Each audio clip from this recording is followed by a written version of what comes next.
पिछले दिनों बीजेपी के नाराज सांसद वरुण गांधी ने एक लंबी खामोशी के बाद जब एक बयान जारी किया था तो यह अंदाजा लगाया जाने लगा था कि वे बीजेपी से सुलह सफाई करने के मुद्रा में आ गए हैं। इस कयास के पीछे एक वजह यह भी थी कि उनकी मां मेनका गांधी ने हाल ही में कुछ विधायकों के साथ उत्तर प्रदेश के मुख्यमंत्री योगी आदित्यनाथ से मुलाकात की थी और उसके बाद वरुण गांधी खामोश हो गए थे, बल्कि उन्होंने कुछ बातें ऐसी भी की थी जिनसे लगा था कि वो अब अपना लहजा अपनी पार्टी की सरकार पर नरम कर लेंगे।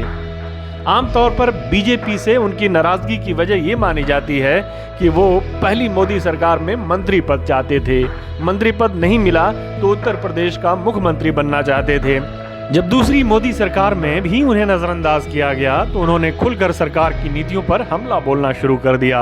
लेकिन इधर उन्होंने अपने एक हालिया बयान में कहा था कि उन्हें 2 बार मंत्री पद की पेशकश की गई थी, जिसे उन्होंने ठुकरा दिया था। इस बयान के बाद से ये कहा जाने लगा था कि वरुण अब सुलह सफाई के मोड में आ गए हैं। उन्होंने अडानी प्रकरण पर भी कोई बयान नहीं दिया था, लेकिन अब लगता है कि वरुण अपने पुराने फॉर्म में वापस लौट आए हैं। उन्होंने एक बार फिर अपनी ही सरकारों पर निशाना साधा है। अपने संसदीय क्षेत्र में एक दिवसीय दौरे पर आए वरुण गांधी ने ये कहते हुए कि मैं राजनीति में आवाज उठाने के लिए आया हूं, उन्होंने बेरोजगारी, बैंकिंग और आवारा पशुओं का मुद्दा उठाया। साथ में ये भी साफ करने की कोशिश की कि वो 2024 का चुनाव पीलीभीत से ही लड़ेंगे। यूं तो वरुण गांधी किसानों के मुद्दे पर हमेशा सवाल उठाते रहे हैं। इस विषय पर उन्होंने एक किताब भी लिखी है जिसका नाम है रूरल मैनिफेस्टो।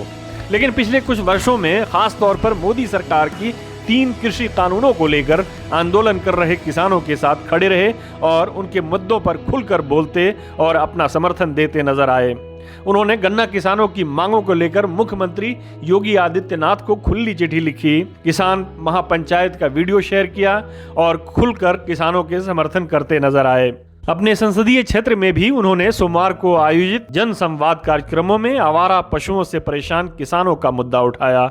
उन्होंने जोर देकर कहा कि आवारा पशु सिर्फ किसानों के खेत नहीं खा रहे हैं बल्कि देश का भविष्य खा रहे हैं। इसके लिए जिम्मेदार लोगों की जवाबदेही तय होनी चाहिए। देश का अधिकतर किसान कर्ज में डूबा हुआ है और ऊपर से यह अत्याचार बर्दाश्त नहीं किया जा सकता।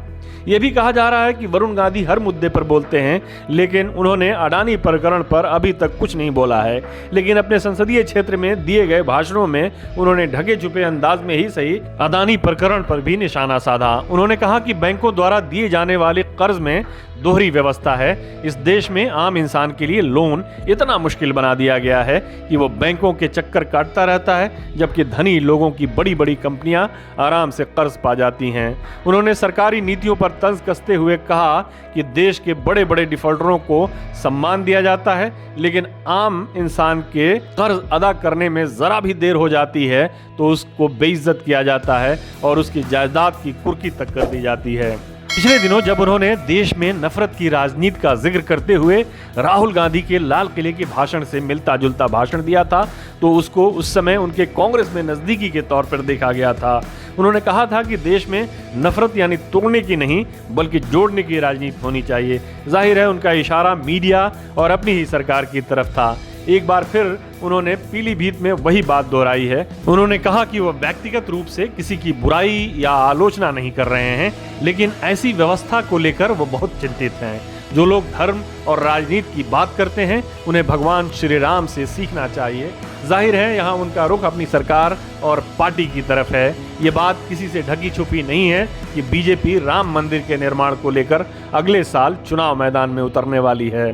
वरुण गांधी ने 2024 के लोकसभा चुनाव के लिए अब ये साफ कर दिया है कि वो पीलीभीत से ही दांव आजमाएंगे। उन्होंने कहा कि मैं और मेरी मां पीलीभीत के हर इंसान का दुख दर्द और सुख समझते हैं। पीलीभीत से मेरा खून का रिश्ता है और आप सभी लोग मेरा परिवार हैं। ये तो साफ है कि वो पीलीभीत से ही चुनाव लड़ेंगे, लेकिन अपनी पार्टी की सरकार के प्रति उनके रुख में अभी भी कोई बदलाव नहीं आया है।